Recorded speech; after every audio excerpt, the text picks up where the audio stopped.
लौ न काका केटोलाई झन् साह्रो पारी त्यही त भने के उपाय छैन बताउनु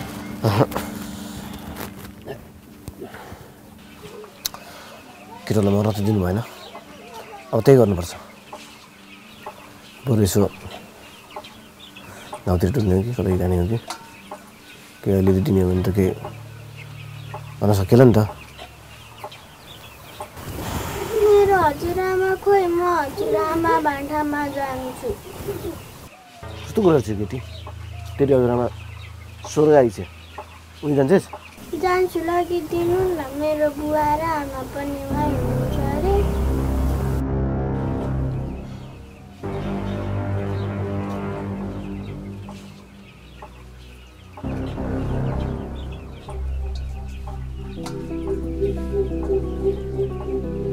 बेलै बुढी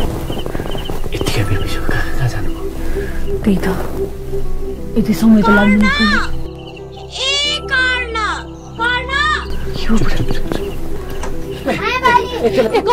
कर्ण बाहिर नजा तिमी यति राति किन आएको हामी यस गाउँलाई सदाको लागि छोडेर जाँदैछौँ किन र के भयो यहाँ धेरै अन्धकार छ अरे हजुरआमाले भन्नुभएको राम्रोसँग बस्छ है भाइले मलाई छोडेर नजाऊ न म उतै झेल पनि गर्दिनँ तिमीलाई गाली पनि गर्दिनँ छोड्नुहोस् न आमा छोड आमा आइज बिर